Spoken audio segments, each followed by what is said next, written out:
Hello students, कैसे हैं आप सभी लोग। मैं हूं Pooja Singh and welcome back to my channel accounting master class. And आज के लेक्चर में हम एक नया सब्जेक्ट स्टार्ट करने जा रहे हैं, दैट इज स्टैटिस्टिक, जिसे स्टैट्स भी कहते हैं। काफी स्टूडेंट्स की डिमांड भी थी कि मैं स्टैट्स भी कवर कराऊं, तो आज के लेक्चर से हम शुरू करेंगे स्टैट्स। मुझे याद आ रहा है, जब मैंने 2007 में टीचिंग में आई थी, तो मैंने जो पहला सब्जेक्ट पढ़ाया था दैट वाज स्टैट्स। ये स्टैट्स था, वो पहला सब्जेक्ट, स्टैट्स एंड इकोनॉमिक्स। तो ये दोनों सब्जेक्ट भी मेरे बहुत ही फेवरेट हैं, क्योंकि मैंने अपना जो टीचिंग का करियर है वो इन्हीं सब्जेक्ट से स्टार्ट किया था। फिर 2009 में, 2 साल बाद 2009 में फिर मुझे अकाउंट्स मिला। फिर मैंने अकाउंट पढ़ाना शुरू किया, जो मैं आज तक पढ़ा रही हूँ। मुझे याद आ रहा है, जब मैंने 2011 में 10 साल पहले जब यूजीसी नेट की प्रिपरेशन की थी, तब सारे ही सब्जेक्ट, कॉमर्स स्ट्रीम के जितने भी सब्जेक्ट्स होते हैं, accounts, finance, marketing, HR, OB, RM, research methodology, production and operation management, stats, eco, FM, auditing, तो ये सारे ही सब्जेक्ट फिर डिटेल में, जब नेट की प्रिपरेशन कर रही थी तो डिटेल में इन सारे ही सब्जेक्ट को एक बार फिर से मुझे पढ़ना हुआ। और फाइनली मैंने क्लियर भी किया, मेरा यूजीसी नेट फिर 2011 में क्लियर हुआ। तो मैं आपको इसलिए बता रही हूँ क्योंकि अब मेरी कोशिश है कि अपने जो आने वाले लेक्चर्स हैं, आने वाले जो वीडियोस हैं, उनमें मैं ये धीमे धीमे करके ये सारे ही सब्जेक्ट्स जो मैंने पढ़े हैं, डिटेल में पढ़ना हुआ, वो सारे ही सब्जेक्ट्स मैं अब अपने चैनल पे धीमे धीमे करके उन पर लेक्चर वीडियोस अपलोड करूंगी। राइट। तो ये सफर अभी बहुत लंबा है। मैं जितने भी अभी मैंने सब्जेक्ट्स बताए हैं, मैं कोशिश करूंगी कि आने वाले समय में मैं ये सारे ही सब्जेक्ट्स कवर करूं। तो अभी मुझे बहुत सारे सब्जेक्ट्स कवर करने हैं, बहुत सारे टॉपिक कवर करने हैं, बहुत सारे वीडियोस अपलोड करने हैं। तो बस ऐसे ही सपोर्ट मेरे चैनल पे बनाए रखिए। आप लोग मेरे वीडियोस देखते हैं, पसंद करते हैं, मुझे बहुत अच्छा लगता है। तो बस ऐसे ही सपोर्ट मेरे चैनल पे बनाए रखिए, और मैं भी नए नए टॉपिक्स पे, नए नए सब्जेक्ट्स पे वीडियो लाती रहूंगी। तो चलिए फिर देखते हैं आज के लेक्चर में हम कौन कौन से सब टॉपिक डिस्कस करेंगे। तो आज मैं आपको बताऊंगी स्टैटिस्टिक का इंट्रोडक्शन। ठीक है, आज हम पढ़ेंगे कि स्टैटिस्टिक क्या होती है, क्या मतलब है, क्या फीचर्स हैं, क्या कैरेक्टरिस्टिक है। And there are 5 stages in statistical investigation. Statistical investigation कह लीजिए, या स्टार्ट्स में 5 स्टेजेस होती हैं। ठीक है, वो देखेंगे 5 स्टेजेस क्या होती है। ठीक है, उसके बाद हम देखेंगे कि स्टैट्स इज अ साइंस और आर्ट्स। स्टैट्स साइंस है कि आर्ट्स है। फिर स्टैट्स के फंक्शन जानेंगे कि स्टैट्स का फंक्शन क्या है, और इसमें कुछ कमियां भी हैं, कुछ लिमिटेशन भी है, तो वो सब भी हम आज के लेक्चर में देखेंगे। तो ये सारे ही टॉपिक हम आज के लेक्चर में कवर करने वाले हैं। राइट। और लेक्चर स्टार्ट करने से पहले मेरे चैनल को जरूर सब्सक्राइब कर लीजिएगा, नोटिफिकेशन बेल भी प्रेस कर लीजिएगा, so that you get the notification of my upcoming videos. और क्योंकि मेरे चैनल पे आपको कॉमर्स स्ट्रीम के जो डिफरेंट सब्जेक्ट्स हैं ना, उनकी मैं लेक्चर वीडियो सीरीज लाती रहती हूँ। तो एक बार मेरे चैनल पे जाके प्लेलिस्ट जरूर चेक करिएगा, और इन वीडियो सीरीज की हेल्प से पढ़िए और अपने फ्रेंड्स को भी फॉरवर्ड करिए। राइट। तो चलिए फिर हम आज का लेक्चर स्टार्ट करते हैं। Starts, statistic. तो अगर मैं बात करूं हिंदी में स्टैट्स को क्या कहते हैं, तो स्टैटिस्टिक का हिंदी में मतलब होता है दैट इज आंकड़े। स्टैटिस्टिक का हिंदी में मतलब होता है आंकड़े, या इसको सांख्यिकी भी कहा जाता है। तो स्टैटिस्टिक क्या है? स्टैटिस्टिक एक डिसिप्लिन है, एक सब्जेक्ट है। स्टैटिस्टिक साइंस है। ठीक है, जिसमें व्हाट वी डू, जिसमें हम क्या करते हैं, जिसमें हम डेटा को, जो न्यूमेरिकल डेटा है उसका हम कलेक्शन करते हैं, उसका ऑर्गेनाइजेशन करते हैं, उसको प्रेजेंट करते हैं, उसको एनालाइज करते हैं और इंटरप्रेट करते हैं। This is statistic. तो स्टैटिस्टिक क्या है? स्टैटिस्टिक एक साइंस है, एक डिसिप्लिन है, in which we do the collection of numerical data. जो न्यूमेरिकल डेटा है, जो आंकड़े हैं, ये है ना स्टैटिस्टिक का हिंदी में मतलब क्या है? आंकड़े हैं, जो डेटा है, जो न्यूमेरिकल फिगर्स हैं, इनको क्या किया जाता है? इनको कलेक्ट किया जाता है, इनको ऑर्गेनाइज किया जाता है, इनको प्रेजेंट किया जाता है, इनको एनालाइज किया जाता है, इनको इंटरप्रेट किया जाता है। किसमें? स्टैटिस्टिक में। तो स्टैटिस्टिक में हम ये 5 काम करते हैं। न्यूमेरिकल डेटा को कलेक्ट करना, न्यूमेरिकल डेटा को कलेक्ट करना, ऑर्गेनाइज करना, प्रेजेंट करना, एनालाइज करना एंड इंटरप्रेट करना। तो ये सारे ही काम हम स्टैटिस्टिक में करते हैं, ठीक है। तो स्टैटिस्टिक इज द डिसिप्लिन, ये एक डिसिप्लिन है, एक सब्जेक्ट है, स्टैटिस्टिक एक साइंस है जिसमें what we do the collection of data, organization of data, presentation of data, analysis of data and interpretation of numerical data। तो this is statistic, ये statistic है, ठीक। अब एक डिटेल, ये तो एक शॉर्ट डिफिनीशन है, बेसिक, सबसे बेसिक डिफिनीशन है स्टैटिस्टिक की, ठीक है। अब एक है डिटेल डिफिनीशन स्टैटिस्टिक की। मैं वैसे बहुत सारी डिफिनीशन मैंने देखी, बट मुझे अधिकतर डिफिनीशंस इनकम्प्लीट लगी। ये एक डिफिनीशन है जो काफी पॉपुलर है, which is given by scientist Horace Secrist ने ये डिफिनीशन दी है। ये काफी डिटेल और बहुत अच्छी डिफिनीशन है जो स्टैटिस्टिक के सारे ही एस्पेक्ट को कवर करती हुई ये डिफिनीशन है। तो ये अगर एग्जाम में लिखना हो तो ये वो तो जो मैंने इससे पहले बताई थी ये वाली definition, this is the basic definition, ठीक है। ये बेसिक कॉन्सेप्ट है स्टैटिस्टिक का, लेकिन this is very detail, very elaborated definition. तो इसे भी एग्जाम में जरूर लिखिएगा। क्या है ये? इसमें कहा गया है कि statistic is the aggregate of fact. जो स्टैटिस्टिक है ये एक कलेक्शन ऑफ फैक्ट है, ठीक है। एक सिंगल फिगर को स्टैटिस्टिक नहीं कहते हैं। खैर अभी मैं आगे आपको एग्जाम्पल के साथ बताऊंगी।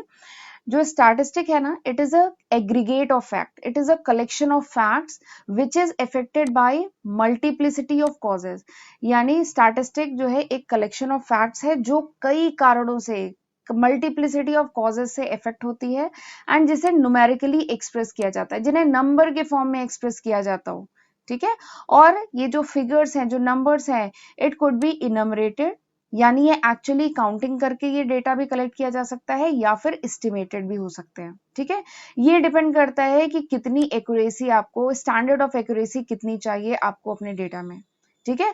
उसके बेसिस पे ये जो डेटा है इट कुड बी एक्चुअली मतलब काउंटेड, ये काउंटेड डेटा भी हो सकता है या अनुमान लगाया हुआ एस्टिमेटेड डेटा भी हो सकता है, ठीक है। ये डिपेंड करता है कितनी एक्यूरेसी चाहिए। और जो स्टैटिस्टिक में जो डेटा कलेक्ट किया जाता है, it is collected in a systematic manner, एक सिस्टमैटिक मैनर में डेटा को कलेक्ट किया जाता है प्री डिटरमाइंड पर्पस को अचीव करने के लिए। प्री डिटरमाइंड पर्पस यानी जो पहले से डिफाइंड ऑब्जेक्टिव है उसको अचीव करने के लिए जब हम सिस्टमैटिक मैनर में डेटा को कलेक्ट करते हैं, जिसे हम न्यूमेरिकली एक्सप्रेस कर सकें, नंबर के फॉर्म में एक्सप्रेस कर सकें, ठीक है। डेटा का जो कलेक्शन है उसी को स्टैटिस्टिक कहा जाता है। और ये डेटा जो होते हैं ना, these are the homogeneous data, ये होमोजीनियस डेटा होते हैं। होमोजीनियस मतलब क्या है? सिमिलर टाइप का डेटा, एक ही तरीके का डेटा होता है, तभी आप इनको कंपेयर कर पाएंगे, तभी ये डेटा एक दूसरे से रिलेटेड होंगे। तो दिस इज स्टैटिस्टिक, ठीक है। तो स्टैटिस्टिक एक बार फिर से बता रही हूँ, स्टैटिस्टिक क्या है? It's a aggregate of fact, ये कलेक्शन ऑफ फैक्ट है, वो फैक्ट्स जो कई कारणों से इफेक्ट हो रहे हैं, कई कॉजेज से वो इफेक्ट हो सकते हैं वो फैक्ट्स, ठीक है। और ये जो फैक्ट्स होते हैं दीज आर न्यूमेरिकली एक्सप्रेस, ये नंबर के फॉर्म में एक्सप्रेस किए जाते हैं और इन्हें एक्चुअली काउंटिंग से भी कलेक्ट किया जा सकता है या ये एस्टिमेटेड फिगर भी हो सकते हैं। ये डिपेंड करता है कि आपको अपने डेटा में कितनी स्टैंडर्ड ऑफ एक्यूरेसी चाहिए, ठीक है। और ये जो डेटा है इसे कलेक्ट किया जाता है एक सिस्टमैटिक मैनर में प्री डिटरमाइंड पर्पस को अचीव करने के लिए। पहले से ही कोई प्रॉब्लम डिफाइन होती है, कोई ऑब्जेक्टिव अचीव करना होता है, उस ऑब्जेक्टिव को अचीव करने के लिए जब आप डेटा को कलेक्ट करते हैं, ठीक है, तो वो जो कलेक्शन ऑफ डेटा होता है ना, दैट इज कॉल्ड स्टैटिस्टिक, उसको स्टैटिस्टिक कहते हैं, ठीक है। तो this is very important and one of the very elaborate detailed definition of statistic, ठीक। चलिए आगे बढ़ते हैं। अब मैं आपको बताती हूँ स्टैटिस्टिक के कुछ फीचर्स हैं। सबसे पहला फीचर, वैसे अगर अभी अभी मैंने जो लास्ट स्लाइड में आपको जो डिफिनीशन बताई थी, अगर वो डिफिनीशन अच्छे से समझ में आ गई है तो अब आप फीचर्स, स्टैटिस्टिक के अगर फीचर पूछा जाए, कैरेक्टरिस्टिक पूछा जाए तो आप आसानी से बता सकते हैं। उसी डिफिनीशन को अब यहाँ पे ब्रेक करके 7 फीचर्स में बताया गया है, ठीक है। तो बात करें, सबसे पहला जो फीचर है स्टैटिस्टिक का वो क्या है कि statistic are the aggregate of fact. जो स्टैटिस्टिक है ये एक एग्रीगेट ऑफ फैक्ट है, यानी कलेक्शन ऑफ फैक्ट है। सिंगल या जो आइसोलेटेड फिगर्स होते हैं दे आर नॉट स्टैटिस्टिक, वो स्टैटिस्टिक नहीं होते। अगर कोई सिंगल फिगर है, आइसोलेटेड फिगर है, ठीक है, तो वो स्टैटिस्टिक नहीं होता है, क्योंकि वो फिगर क्या है, अनरिलेटेड है, उस फिगर को आप किसी से कंपेयर भी नहीं कर पाएंगे, तो वो स्टैटिस्टिक नहीं होता है। Statistic is a collection of fact, ये एक एग्रीगेट ऑफ फैक्ट होता है स्टैटिस्टिक। ठीक है, जैसे एग्जाम्पल के लिए अगर मैं बात करूं, एक मिस्टर एक्स है, उनकी इनकम है 1 लाख रुपीज पर एनम। ठीक है, तो ये क्या स्टैटिस्टिक है? No, this is not a statistic, क्योंकि ये एक सिंगल फिगर है ना। मिस्टर एक्स है, इनकी जो इनकम है साल की है 1 लाख रुपए पर एनम। ठीक है, तो this is not a statistic, ये स्टैटिस्टिक नहीं है।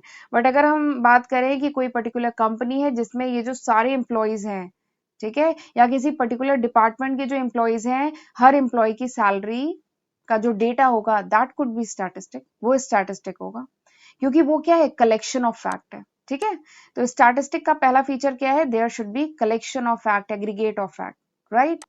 दूसरा जो फीचर है स्टैटिस्टिक का, वो ये है कि statistic are affected to a marked extent by multiplicity of causes.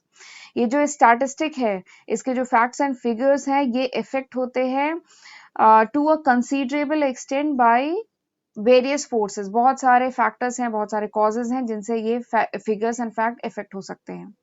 जैसे एग्जांपल के लिए, जैसे सपोज करिए आपको फिगर दिया गया है कि production of rice in a particular year. ठीक है, आपको फिगर्स दिए गए हैं, स्टैटिस्टिक दी गई है प्रोडक्शन ऑफ राइस का, यानी चावल की कितनी पैदावार हुई, कितना प्रोडक्शन हुआ, इसके फिगर्स आपको दिए गए हैं। ठीक है, तो डिफरेंट कंट्रीज के फिगर दिए गए हैं। तो ये जो फिगर है प्रोडक्शन ऑफ राइस का, जो फिगर है, this is affected by various factor, ये इफेक्ट होता है बहुत सारे फैक्टर से।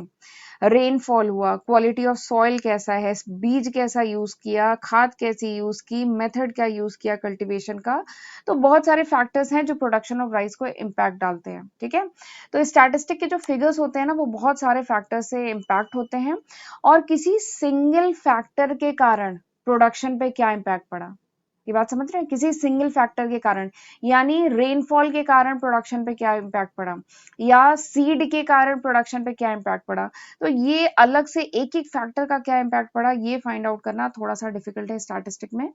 तो बेसिकली स्टैटिस्टिक का जो फिगर्स होते हैं ना, वो कई फैक्टर से इफेक्ट हो रहे होते हैं। तो this is the second feature. तीसरा फीचर जो स्टैटिस्टिक का ये है, बहुत इंपॉर्टेंट फीचर, कि स्टैटिस्टिक आर न्यूमेरिकली एक्सप्रेस्ड। जो स्टैटिस्टिक होते हैं, ये न्यूमेरिकल स्टेटमेंट ऑफ फैक्ट होता है। जो स्टैटिस्टिक होता है वो न्यूमेरिकल स्टेटमेंट ऑफ फैक्ट होता है, यानी यहाँ पे जो फिगर्स होते हैं, जो फैक्ट्स होते हैं, ये नंबर में एक्सप्रेस किए जाते हैं। ठीक है, क्वांटिटेटिव टर्म में एक्सप्रेस किए जाते हैं। अगर ये कहा जाए कि population of India is rapidly increasing, ठीक है, population of India is rapidly increasing, या production of wheat is not sufficient, या कहा जाए कि India is a poor country, ठीक है, इस टाइप से जो स्टेटमेंट कहा जाए, तो ये स्टेटमेंट क्या है, ये वेग स्टेटमेंट है, ये क्वालिटेटिव स्टेटमेंट है, ये नंबर के फॉर्म में नहीं एक्सप्रेस किया गया है। बट इसको अगर ऐसा कहा जाए कि population of India is increasing with the rate of 5%, ठीक है, तो ये क्या है, नंबर के फॉर्म में एक्सप्रेस किया गया। तो that is a statistic, one of the important feature of statistic, कि यहाँ पे जो फिगर्स होते हैं उन्हें नंबर के फॉर्म में एक्सप्रेस किया जाता है। ठीक है, क्वालिटेटिव टर्म, जो क्वालिटेटिव चीजें होती हैं, जब तक उन्हें नंबर के फॉर्म में नहीं कन्वर्ट करेंगे ना, स्टैटिस्टिक में इंक्लूड नहीं किया जा सकता। ठीक है, अगला जो फीचर है स्टैटिस्टिक का, that is statistic are enumerated और estimated according to the reasonable standard of accuracy. जो स्टैटिस्टिक है, ठीक है, जो फैक्ट्स एंड फिगर स्टैट्स में जो कलेक्ट किए जाते हैं, वो दो तरीके से कलेक्ट किए जा सकते हैं। पहला बाय, ये है इनमरेटेड, इनमरेटेड मतलब होता है बाय एक्चुअल काउंटिंग या मेजरमेंट, एक्चुअल काउंटिंग या मेजरमेंट से कलेक्ट किए जा सकते हैं, या दूसरा क्या है, एस्टिमेटेड, यानी अनुमान लगाया जा सकता है। ठीक है, अब ये जो एस्टिमेटेड फिगर होते हैं, ये इतने प्रिसाइज नहीं होते हैं, एक्यूरेट नहीं होते हैं जितना काउंटेड फिगर होते हैं। तो स्टैटिस्टिक में दोनों ही तरीके से डेटा कलेक्ट किया जा सकता है। ठीक है, ये डिपेंड करता है कि आपको अपने डेटा में कितनी एक्यूरेसी चाहिए, ठीक, स्टैंडर्ड ऑफ एक्यूरेसी क्या चाहिए। तो दिस इज फोर्थ फीचर। जैसे एक एग्जांपल बताती हूँ, जैसे ऐसा, अगर ये एक स्टेटमेंट है कि ऐसा एस्टिमेट किया जा रहा है कि 5 lakh people will witness the independence day parade, एक स्टेटमेंट है कि ऐसा अनुमान लगाया जा रहा है कि 5 लाख लोग विटनेस करेंगे इंडिपेंडेंस डे की परेड को। ठीक है, तो इसका मतलब ये नहीं है कि एग्जैक्टली 5 लाख पीपल वहां पे आएंगे, 1000 ऊपर नीचे, 100 ऊपर नीचे चल सकता है। तो ये डेटा क्या है, ये एस्टिमेटेड डेटा है, तो ये भी स्टैटिस्टिक है। ये भी फैक्ट्स एंड फिगर्स हैं, collection of facts and figures हैं, बट ये एस्टिमेटेड डेटा है। तो स्टैटिस्टिक में इनमरेटेड एंड एस्टिमेटेड डेटा दोनों हो सकता है। ठीक, अगला जो फीचर है स्टैटिस्टिक का वो ये है कि statistics are collected in a systematic manner. ठीक है, ये जो स्टैटिस्टिक में जो डेटा कलेक्ट किया जाता है इसे सिस्टमैटिक मैनर में कलेक्ट किया जाता है। ठीक है, डेटा को कलेक्ट करने से पहले एक सूटेबल प्लानिंग की जाती है, एक प्लान बनाया जाता है कि डेटा को कलेक्ट कैसे किया जाएगा। ठीक है, और डेटा को एक सिस्टमैटिक मैनर में कलेक्ट किया जाता है। अगर सिस्टमैटिक मैनर में नहीं कलेक्ट किया जाएगा, हैब्जर्ड वे में कलेक्ट किया जाएगा, तो डेटा सही नहीं होगा, और अगर डेटा सही नहीं है तो स्टैटिस्टिक का जो आउटपुट निकलेगा that will also not be correct, वो भी सही नहीं होगा। ठीक, तो डेटा जो कलेक्ट किया जाता है वो सिस्टमैटिक मैनर में कलेक्ट किया जाता है। अगला जो छठा फीचर है स्टैटिस्टिक का वो ये है कि statistic are collected for a predetermined purpose. यानी स्टैटिस्टिक का जो डेटा कलेक्ट किया जाता है वो एक प्री डिटरमाइंड पर्पस, यानी किसी पहले से डिफाइन किए हुए ऑब्जेक्टिव को अचीव करने के लिए, उस पर्पस को अचीव करने के लिए। ठीक है, और वो जो पर्पस है that should be well defined, वो पर्पस वेल डिफाइन होना चाहिए, वो पर्पस स्पेसिफिक होना चाहिए, तो उस पर्पस को अचीव करने के लिए स्टैटिस्टिक का डेटा हम कलेक्ट करते हैं। ठीक, लास्ट फीचर ऑफ स्टैटिस्टिक, आखिरी फीचर क्या है, statistic would be placed in relation to each other. ये जो स्टैटिस्टिक है, जो या कोई भी जो न्यूमेरिकल फैक्ट्स हैं, फिगर है, उन्हें स्टैटिस्टिक में इंक्लूड तभी किया जाता है या उन्हें स्टैट्स तभी कहा जाता है व्हेन दे आर कंपेरेबल, जब वो कंपेरेबल होंगे, जब वो होमोजीनियस होंगे, जब वो एक जैसे फिगर्स होंगे, तभी तो उन्हें कंपेयर कर पाएंगे। और स्टैटिस्टिक का पर्पस भी ये है कि हम कंपेयर कर पाए डेटा को। ठीक है, वो जो डेटा है that should be related to each other, वो डेटा एक दूसरे से रिलेटेड होने चाहिए। ठीक है, तो this is the seventh feature of statistic. तो ये कुछ 7 फीचर थे स्टैटिस्टिक के। वैसे अगर ये डिफिनीशन, इससे पहले जो मैंने डिफिनीशन बताई है, ये अगर समझ में आ गई है तो फिर आप आसानी से ये 7 फीचर्स बता सकते हैं, बहुत इजी है। ठीक है, चलिए आगे बढ़ते हैं। अब आते हैं स्टेजेस पे। जो स्टैटिस्टिक है या कह लीजिए स्टैटिस्टिकल इन्वेस्टिगेशन है, इसमें 5 स्टेजेस होती हैं। ठीक है, 5 स्टेजेस होती है, बहुत ही इंपॉर्टेंट है। इवन किसी भी बुक में जो स्टैट्स की बुक हो उसका आप देखेंगे तो इन्हीं स्टेजेस के अकॉर्डिंग चैप्टर्स डिफाइन किए गए हैं। ठीक है, क्योंकि स्टैट्स में एक सीक्वेंस में चला जाएगा ना, कोई भी सब्जेक्ट हम पढ़ते हैं उसमें एक सीक्वेंस होता है, एक तरीका होता है। ठीक है, उस सीक्वेंस में पढ़ा जाता है। तो आप कोई भी स्टैट्स की बुक उठा लीजिएगा, इसी सीक्वेंस में जितने भी चैप्टर्स हैं वो इसी सीक्वेंस में डिफाइन किए गए हैं। ठीक है, इंक्लूड किए गए हैं। तो ये 5 स्टेजेस होती हैं स्टैटिस्टिकल इन्वेस्टिगेशन में। सबसे पहली स्टेज क्या है, सबसे पहली स्टेज है कलेक्शन ऑफ डेटा। सबसे पहली स्टेज क्या है, कलेक्शन ऑफ डेटा, डेटा को कलेक्ट किया जाता है।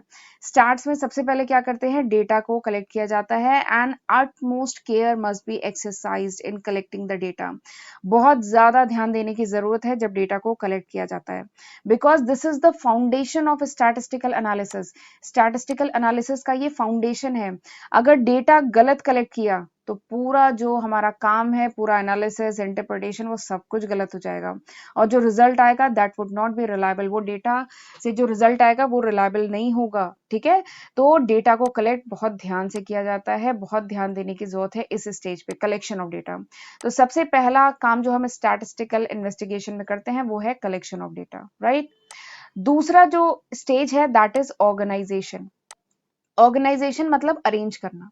ठीक, अगर डेटा आपने किसी पब्लिश्ड सोर्स से डेटा कलेक्ट किया है, पब्लिश्ड सोर्स मतलब वो सोर्स, जैसे आपने किसी रिसर्च इंस्टीट्यूट से कोई डेटा लिया है, ठीक है, वो सोर्स मतलब जो ऑलरेडी पब्लिश किया जा चुका हो। जैसे सेकेंडरी सोर्स से आपने कोई डेटा कलेक्ट किया है, ठीक है, तो वो ऑलरेडी ऑर्गेनाइज होता है जनरली। ठीक है, तो उसे ऑर्गेनाइज नहीं करना पड़ता है। लेकिन अगर आपने सर्वे से, एक्चुअली में जाके मार्केट में सर्वे करके डेटा कलेक्ट किया है, ठीक है, मास ऑफ डेटा कलेक्ट किया है, बहुत सारे फिगर्स कैलकुलेट मतलब कलेक्ट किए हैं, तो उस डेटा को पहले एडिट करना जरूरी है। उस डेटा को, वो जो ग्रुप ऑफ डेटा है उसको पहले एडिट किया जाता है। एडिट करने में बेसिकली अगर कहीं कुछ फिगर्स मिसिंग है या इनकंसिस्टेंसी है फिगर्स में, या इररिलेवेंट आंसर दिए हैं, रिस्पोंडेंट ने इररिलेवेंट आंसर दिए हैं, ठीक है। तो उन सबको पहले कलेक्ट किया जाता है, एडजस्ट किया जाता है, ठीक है। फिर डेटा को क्लासिफाई, ऑर्गेनाइजेशन में और क्या करते हैं, क्लासिफिकेशन ऑफ डेटा, डेटा को छांटा जाता है, क्लासिफाई किया जाता है, ठीक है। डेटा का टैबुलेशन किया जाता है, टेबल के फॉर्म में डेटा को प्रेजेंट किया जाता है, ठीक है। तो ये सारा काम हम ऑर्गेनाइजेशन में करते हैं, ठीक। उसके बाद जो तीसरा स्टेज होता है स्टैटिस्टिकल इन्वेस्टिगेशन में इज द प्रेजेंटेशन, ठीक। डेटा को कलेक्ट कर लिया, डेटा को ऑर्गेनाइज कर लिया, अब क्या करेंगे, data is ready for the presentation, data अब रेडी है प्रेजेंट करने के लिए, ठीक। तो दो डिफरेंट मोड्स होते हैं डेटा को प्रेजेंट करने के, एक है डायग्राम के फॉर्म में डेटा को प्रेजेंट कर सकते हैं, दूसरा क्या है, ग्राफ के फॉर्म में प्रेजेंट कर सकते हैं, right. Now come to fourth stage. अब चौथी स्टेज क्या है, एनालिसिस, बहुत इंपॉर्टेंट स्टेज है एनालिसिस, ठीक। एनालिसिस का क्या पर्पस है, अब हम डेटा को एनालाइज करेंगे, डेटा को कलेक्ट कर लिया, अरेंज कर लिया, प्रेजेंट कर लिया, अब हम डेटा को क्या करेंगे, चौथी स्टेज में एनालाइज करेंगे। डेटा को एनालाइज करने का क्या मतलब है कि कुछ ऐसी इंपॉर्टेंट इंफॉर्मेशन डिग आउट करना, ऐसी इंपॉर्टेंट इंफॉर्मेशन निकालना which is useful for decision making, जो डिसीजन मेकिंग में हेल्पफुल हो, ऐसी इंपॉर्टेंट इंफॉर्मेशन को निकालना, दिस इज कॉल्ड एनालिसिस, इसको कहा जाता है एनालिसिस। एनालिसिस में के लिए हमारे पास स्टैटिस्टिक में बहुत सारे टूल्स अवेलेबल हैं, जैसे अभी मैं आगे चल के आपको पढ़ाऊंगी measure of central tendency, mean, median, mode, weighted average, simple average, dispersion, ठीक है, मेजर ऑफ वेरिएशन जिसमें हम डिस्पर्जन पढ़ते हैं, डिस्पर्जन, कोरिलेशन, रिग्रेशन। तो ये सब क्या है, एनालिसिस के बहुत सारे टूल्स हैं, बहुत सारे मेथड्स हैं जो स्टैट्स में यूज किए जाते हैं, ठीक है। तो this is the fourth stage. Now come to fifth and very important and last stage of statistical investigation. Statistical investigation की आखिरी स्टेज क्या है, इंटरप्रिटेशन। इंटरप्रिटेशन मतलब कंक्लूजन ड्रॉ करना, ठीक है। आपने डेटा को एनालाइज कर लिया, आपने कोरिलेशन निकाल लिया, रिग्रेशन निकाल लिया, मीन, मीडियन, मोड, जो कुछ भी निकालना था वो निकाल लिया, बट उससे समझ में क्या आ रहा है, उससे आप क्या कंक्लूजन ड्रॉ कर रहे हैं, तो ये काम किया जाता है इंटरप्रिटेशन में, इंटरप्रेट किया जाता है, वो जो डेटा आपने एनालाइज कर लिया आप उसको इंटरप्रेट करेंगे, ठीक है। जैसे एग्जाम्पल के लिए सपोज करिए जो मीन आपने निकाला, ठीक है, मीन आया, कुछ भी ले लेते हैं, मीन जैसे सपोज करिए आया 100, बट इस 100 का क्या मतलब है, ठीक है, उससे उसका क्या कंक्लूजन है, उससे का मतलब क्या है, ये हम इंटरप्रिटेशन में निकालते हैं। जैसे आपने कोरिलेशन कोफिशिएंट निकाला, ठीक है, वो आया 1, तो ये अगर कोरिलेशन कोफिशिएंट की वैल्यू अगर 1 है तो इसका क्या मतलब है, ठीक है। तो वही कंक्लूजन ड्रॉ किया जाता है इस स्टेज में, ठीक। And this stage require, it is a difficult stage, ये इंटरप्रेट करना ये एक डिफिकल्ट टास्क होता है, it require higher degree of skill and experience, इसके लिए अच्छी खासी स्किल और एक्सपीरियंस की जरूरत होती है। अगर इंटरप्रिटेशन रॉन्ग हो गया तो ये जो सारे हमने पीछे के जो 4 स्टेजेस हमने कवर किए वो सब बेकार हो जाएगा, अगर हमने जो भी इंटरप्रेट किया है वो अगर गलत इंटरप्रेट कर लिया तो, ठीक है। तो ये 5 स्टेजेस होती हैं स्टैटिस्टिकल इन्वेस्टिगेशन में, राइट। तो इसके बेसिस पे एक और डिफिनीशन है स्टैटिस्टिक की, वो क्या है कि स्टैटिस्टिक क्या है, it is a method of decision making. Statistic एक मेथड है डिसीजन मेकिंग का, ठीक है, डिसीजन लेने में एक हेल्प करने वाला एक मेथड है स्टैट्स, जो हेल्प करता है डिसीजन लेने में in the face of uncertainty, जब अनसर्टेनिटी हो, अनिश्चितता हो, ठीक है, तब न्यूमेरिकल डेटा के बेसिस पे, एक कैलकुलेटेड रिस्क के बेसिस पे जो डिसीजन मेकिंग में जो मेथड हमें यूज करते हैं हम, दैट इज कॉल्ड स्टैटिस्टिक, ठीक है। तो statistic is the method of decision making, ये एक डिसीजन मेकिंग का एक मेथड है जिसमें हम न्यूमेरिकल डेटा की हेल्प से अनसर्टेनिटी यानी अनिश्चितता में डिसीजन लेने में हम इस मेथड को यूज करते हैं, ठीक है। तो these are the 5 stages in statistical investigation, right. चलिए आगे बढ़ते हैं, जल्दी से ये पढ़ते हैं कि स्टैटिस्टिक जो है ये साइंस है कि आर्ट्स है। तो सबसे पहले ये समझना जरूरी है कि साइंस होता क्या है और आर्ट्स होता क्या है। तो साइंस क्या है, science is a systematic body of knowledge, science एक सिस्टमैटिक बॉडी ऑफ नॉलेज है जिसमें हम कॉज एंड इफेक्ट रिलेशनशिप की स्टडी करते हैं, ठीक है, और फिर उसके बेसिस पे हम जनरलाइज करते हैं, ठीक है, एक्सपेरिमेंट करते हैं और उसके बेसिस पे हम जनरलाइजेशन करते हैं और हम प्रिंसिपल जो रूल रेगुलेशन है, जो प्रिंसिपल्स हैं, जो थ्योरीज हैं, जो लॉ है, वो जनरलाइज करते हैं, वो फॉर्म करते हैं। ठीक है, तो ये सारे काम होते हैं साइंस में। Science is a systematic body of knowledge जिसमें हम कॉज एंड इफेक्ट की स्टडी करते हैं। ठीक है, और जहाँ पे हम थ्योरी, प्रिंसिपल, लॉज, रूल्स ये सब फॉर्म करते हैं। ठीक, दिस इज साइंस। और आर्ट्स क्या होता है? Arts is the skill of handling the facts.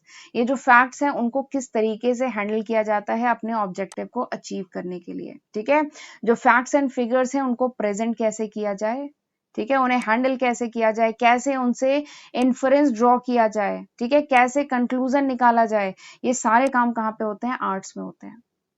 तो अभी मैं आपको स्टैटिस्टिक बता चुकी हूँ कि स्टैटिस्टिक क्या है। तो आपने, और अब आप समझ गए साइंस क्या है और आर्ट्स क्या है। तो अब आप खुद से ही बता सकते हैं कि स्टैटिस्टिक क्या साइंस है कि आर्ट्स है, या दोनों है। ठीक है, तो अब आप खुद ही बता सकते हैं। तो स्टैटिस्टिक क्या है? Statistic is both. Statistic science भी है, आर्ट्स भी है। स्टैटिस्टिक में लॉ है, प्रिंसिपल है, थ्योरी है, कॉज एंड इफेक्ट की रिलेशनशिप की स्टडी है। सिस्टमैटिकली हम स्टैटिस्टिक को स्टडी करते हैं, तो ये साइंस भी है। और हम उससे इन्फरेंस भी ड्रॉ करते हैं। ठीक है, लॉजिकली इन्फरेंस ड्रॉ करते हैं, डेटा को प्रेजेंट करते हैं, डेटा को हैंडल करते हैं, तो ये आर्ट्स भी है। तो statistic is both science and arts.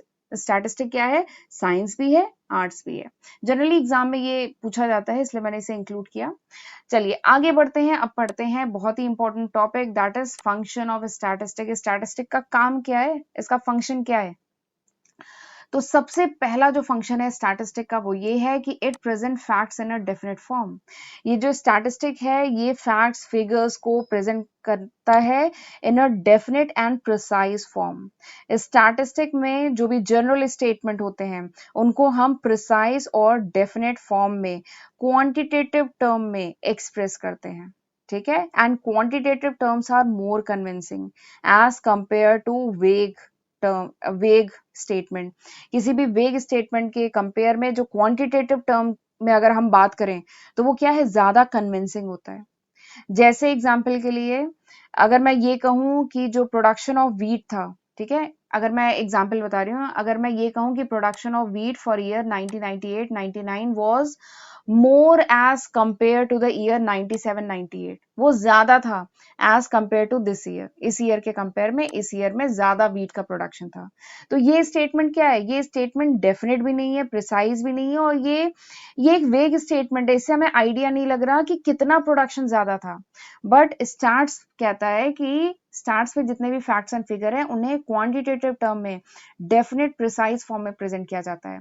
अगर इसी चीज को स्टार्ट्स में कहेंगे तो वो मतलब स्टार्ट्स, अगर इसी चीज को इंक्लूड करेंगे तो स्टार्ट्स में इस तरीके से कहा जाएगा कि जो प्रोडक्शन ऑफ व्हीट है for the year 1998 was 69.1 million ton.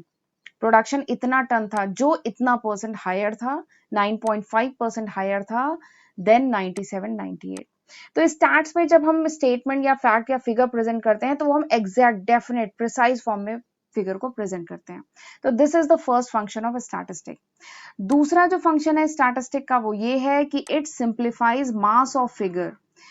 Mass of figure यानी कलेक्शन ऑफ फिगर, बहुत सारे फिगर्स हैं, ठीक है, सर्वे में आपने सैकड़ों हजारों डेटा कलेक्ट कर लिया है, तो बहुत सारा there is a collection of figure. तो उनको कंडेंस करने में, उनको कुछ इंपॉर्टेंट सिग्निफिकेंट फिगर में कंडेंस करने में स्टार्ट्स हेल्प करता है। ये बात समझ में आई?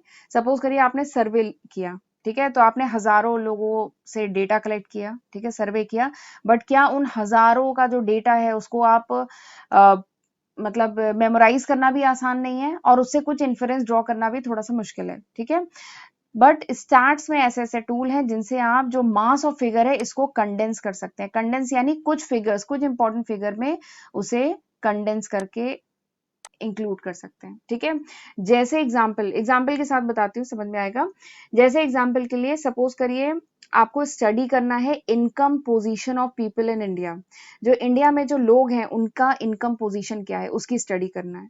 तो आपने डेटा कलेक्ट कर लिया, लाखों लोगों के इनकम के फिगर आपने कलेक्ट कर लिए, ठीक है, बट उन लाखों लोगों के इनकम के जो फिगर आपने कलेक्ट कर लिए हैं उसको याद रखना और उससे कुछ इन्फरेंस ड्रॉ करना मुश्किल है। लेकिन स्टैट्स में ऐसे टूल हैं जिनसे आप क्या निकाल सकते हैं, per capita income, index number आगे चल के मैं पढ़ाऊंगी। कुछ कुछ ऐसे टूल्स हैं जिनसे हम उन मास ऑफ डेटा को कुछ नंबर्स में, एक सिंगल फिगर में कंडेंस कर सकते हैं, तो वो समझना ज्यादा इजी होता है। जैसे जो इनकम पोजीशन है लाखों लोगों की, उसको एक फिगर में आप शो कर सकते हैं स्टार्ट्स में, जैसे आप पर कैपिटा इनकम। तो पर कैपिटा इनकम अगर देखेंगे तो आपको समझ में आ जाएगा कि इंडिया में जो इनकम पोजीशन है लोगों की वो क्या है, पर कैपिटा इनकम क्या है। ठीक है, तो इस टाइप की चीजों में स्टार्ट्स हेल्प करता है कि मास ऑफ फिगर को कंडेंस करने में, सिंप्लीफाई करने में स्टार्ट्स हेल्प करता है, और ये बहुत इंपॉर्टेंट हेल्प है। तो this is the second function. तीसरा जो फंक्शन है स्टार्ट्स का, that is it help in comparison. ये जो स्टार्ट्स है ये कंपैरिजन में हेल्प करता है। जो स्टार्ट्स है मैंने बताया था, जो स्टार्ट्स के जो फिगर है दैट शुड बी होमोजीनियस, वो एक जैसे होने चाहिए, होमोजीनियस होने चाहिए, तभी आप उनको कंपेयर कर पाएंगे। ठीक है, स्टार्ट्स जैसे अभी मैंने एग्जांपल बताया था प्रोडक्शन ऑफ राइस का या प्रोडक्शन ऑफ व्हीट का, कि सपोज करिए आपको एक साल का प्रोडक्शन ऑफ राइस के फिगर को कंपेयर करना है पिछले साल से। इस साल के जो राइस का जो प्रोडक्शन हुआ है उसको पिछले साल के फिगर से कंपेयर करना है। ठीक है, तो ये कंपैरिजन कैसे पॉसिबल है, ये स्टार्ट्स में पॉसिबल है। ठीक है, स्टार्ट्स में बहुत सारे टूल हैं जिनसे आप कंपैरिजन बहुत अच्छे से कर पाएंगे। ठीक, तो स्टार्ट्स हेल्प इन कंपैरिजन। चौथा जो फंक्शन है स्टार्ट्स का, ये है कि starts help in formulating and testing hypothesis. ये बहुत इंपॉर्टेंट है। जो स्टार्ट्स है ये फॉर्मुलेट करने और टेस्ट करने में, हाइपोथेसिस को टेस्ट एंड फॉर्मुलेट करने में हेल्प करता है। अब ये जो वर्ड है हाइपोथेसिस, ये शायद आपके लिए नया वर्ड हो, इसका क्या मतलब होता है? तो हाइपोथेसिस मतलब होता है अजम्पशन। अगर आप कॉमर्स स्ट्रीम के हैं तो आपने एक सब्जेक्ट पढ़ा होगा, या शायद आगे के सेमेस्टर में पढ़ेंगे, रिसर्च मेथोलॉजी। स्टैटिस्टिक में अभी जो इवन आगे चल के मैं आपको सैम्पलिंग डिजाइन ये सब भी पढ़ाऊंगी, तो ये सारी चीजें हम रिसर्च में भी पढ़ते हैं, रिसर्च मेथोलॉजी में भी पढ़ते हैं, और वहां पे ये हाइपोथेसिस बहुत डिटेल में हम पढ़ते हैं। तो हाइपोथेसिस मतलब होता है अजम्पशन। ये आप आरएम में भी पढ़ेंगे, ये जो मैं पोर्शन ये सब पढ़ा रही हूँ ना, ये सब आरएम में भी, रिसर्च मेथोलॉजी में भी रहेगा। तो ये जो हाइपोथेसिस होता है इसका मतलब होता है अजम्पशन। ठीक है, तो ये जो स्टैटिस्टिक है it help in formulating the hypothesis, hypothesis को फॉर्मुलेट करना। ठीक है, और हाइपोथेसिस की टेस्टिंग, बहुत सारे टूल्स अवेलेबल हैं हाइपोथेसिस की टेस्टिंग के लिए। काई टेस्ट, पाई टेस्ट, कई टेस्ट अवेलेबल हैं। ठीक है, तो उनसे हाइपोथेसिस की टेस्टिंग की जाती है। ठीक है, और फिर उसके बेसिस पे नई थ्योरीज, न्यू थ्योरीज डेवलप की जाती है। तो ये भी काम किया जाता है स्टैटिस्टिक में। तो स्टैटिस्टिक का एक फंक्शन ये भी है कि हाइपोथेसिस फॉर्मुलेट करना और उनकी टेस्टिंग करना। ठीक, और ये जो पॉइंट है ये आरएम में भी आप करते हैं, आरएम मतलब रिसर्च मेथोलॉजी। अगला जो इंपॉर्टेंट फंक्शन है स्टैटिस्टिक का, that is it help in production. ये जो स्टैटिस्टिक है ये प्रोडक्शन में हेल्प करता है। ठीक है, अगर फ्यूचर ट्रेंड के बारे में पता चल जाए, ठीक है, अगर नॉलेज हो जाए फ्यूचर ट्रेंड के बारे में, तो ये बहुत ही हेल्पफुल होता है in framing the future plan, in framing the future suitable policy. आगे की जो पॉलिसीज हैं, आगे की जो प्लानिंग है, उनको फॉर्मुलेट करने, उनको फ्रेम करने में मदद मिल जाती है अगर आगे का जो फ्यूचर का ट्रेंड है वो पता चल जाए। तो स्टैटिस्टिक में ऐसे कुछ मेथड्स हैं, कुछ टूल हैं जिनसे फ्यूचर के जो इवेंट है उनको फोरकास्ट किया जा सकता है, उनको प्रिडिक्ट किया जा सकता है। ठीक है, तो this is also one of the function of statistic.